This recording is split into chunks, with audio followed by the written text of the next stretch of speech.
Ce groupe d'experts en agriculture souhaite que la Tanzanie devienne l'un des principaux exportateurs agricoles. Voilà ce qui était en tête de l'ordre du jour de la 7e conférence annuelle de l'agriculture dans la capitale nationale Dodoma.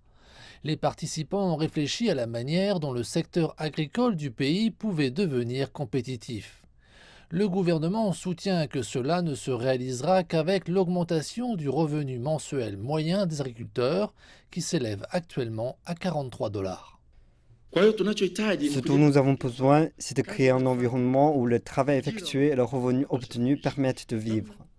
Le moyen le plus simple de s'assurer que ces revenus sont suffisants est de s'assurer que le coût de la vie diminue en sachant que le coût le plus élevé pour beaucoup de nos citoyens est la nourriture.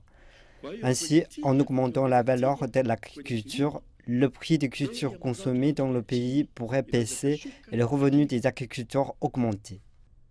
Les interdictions à l'export, la bureaucratie et les coûts commerciaux élevés avec les voisins de la Tanzanie sont quelques-uns des obstacles qui ont entravé les exportations agricoles du pays ces dernières années.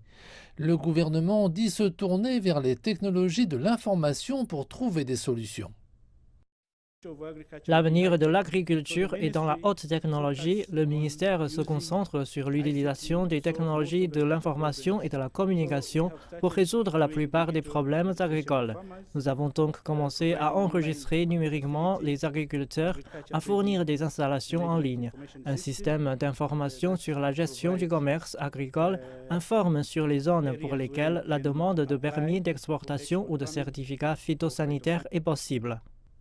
Au premier trimestre 2020, la Tanzanie a exporté 1,8 milliard de dollars de marchandises, principalement des produits agricoles. Un an plus tard, les exportations sont tombées à 1,2 milliard de dollars, en partie à cause de la pandémie de Covid-19.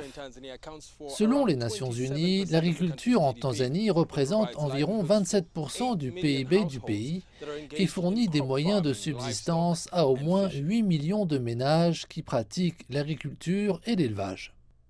Les experts agricoles affirment également que la Tanzanie perd des revenus cruciaux de l'agriculture faute de valeur ajoutée et d'une image de marque appropriée de ses produits. Un certain nombre de pays qui utilisent le sisal le prenant en fait Tanzanie. Ils y ajoutent de la valeur en le mélangeant avec du coton ou d'autres matières premières et créent une variété de produits qui sont vendus dans le monde entier. Certains produits nous sont même revendus et c'est vraiment dommage que nous n'ayons pas pu en profiter. Le projet gouvernemental consiste à augmenter la production nationale, améliorer la nutrition et accroître les revenus avec chaque culture produite dans le pays.